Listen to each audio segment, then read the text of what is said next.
I see a new trend brewing. It's like the 20-somethings have now grown up to being 30-something, and instead of being put under pressure to be that girl, now they're being told they have to be like that woman.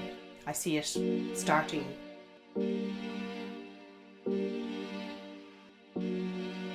A very popular topic here on YouTube, I suppose everywhere really, is the whole territory of habits. And I think probably to improve productivity, right? And I get it, productivity is important and there's so much to be done. I also search for ways and think about ways that I can get as much as I can done in the finite amount of time that I have available. I've also experienced burnout and I don't ever want to go there again. Throughout my life, I've studied and practiced extensively holistic therapy and consciousness and transformation. Personal growth, I suppose you'd call it. So my worldview is always from that perspective. It has been for a long time now. It's from the perspective of the long game, slow everything. It's about consciously and intentionally, if possible, putting down strong roots to create the circumstances most likely to cultivate a sustainable, long-lasting life of... What's that word? Happiness. I live as best I can by what I've learned, and I continue to be taught by life. I have discovered some secrets along the way, and some of the secrets I've learned, and we can call them habits, they're not exactly what you might expect, because how I live is far from perfect. It's a work in progress. I'm a regular person, a middle child with an occasionally over-enthusiastic head of hair and an Irish accent. I am not that woman. The definition of that woman from the Oxford Dictionary, aka Google search or TikTok. That woman is a sort of grown-up version of that girl. She's the woman who has her life figured out. She has it together. She gets up at 5 a.m, meditates, drinks smoothies, journals, eats only healthy food, goes to the gym every day, and is successful in many ways. I'm guessing that because now she's a woman and has grown up from the girl, she's probably also a mother, a very happy wife, and a CEO. Because that woman, she's never a regular old employee or a middle manager. Joan. Oh, and she makes her bed. I forgot that. I make my bed. Maybe I am that woman. Now, I could list a bunch of things that you can do in your life to get you into that mindset. My guess is that you probably already know them. You've probably already tried them. And you're probably exhausted. They exhaust me. I find all that as tiring as the busyness I'm trying to manage. The number one secret / habit that I've got to share with you today is becoming okay with not being perfect. Realizing, maybe someday accepting, and in the meantime reminding yourself that it's perfectly okay not to be perfect, and that it's perfectly okay not to be that woman. Kudos to her, by the way. I don't know anyone in real life like that.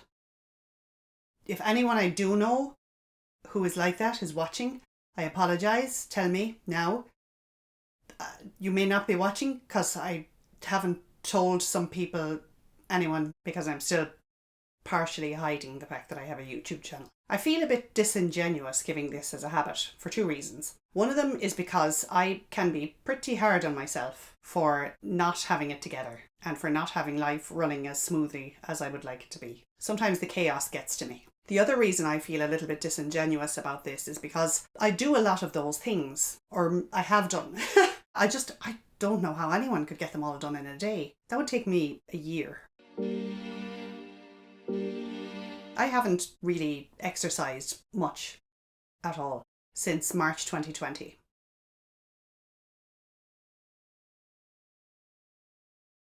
I wish that were an exaggeration. I get overwhelmed with the slowness of progress, and here am I talking on about slowness. But sometimes it's annoying. It gets to me sometimes more than others. The habit part here, the secret, is that you have to be very, very nice to yourself on those days, weeks, months, when things start getting to you. You have to eat well and sleep well and give yourself a break. If you're going mad working to try and catch up, maybe stop, do something nice. If in the whole fight, flight, freeze or fawn thing, you tend to freeze, get something done. One small thing, maybe make your bed. At least it's one thing done. I don't think at a time like this, just being is helpful. It's just annoyingness. Following on from there, the number two secret habit is paying attention to what is working in your life and copying. Plagiarizing, just take it and reapply. Easier said than done. I'll give you an example. In my job, I get things done. I know what has to be done. I figure out how to do it. I sit down. I do it. I keep coming back to it. I keep doing it until it's done. Then I look at the next thing to be done. I figure out how to do that. I keep doing it until it's done. And then I repeat the process every day, every week, every year. And things get done.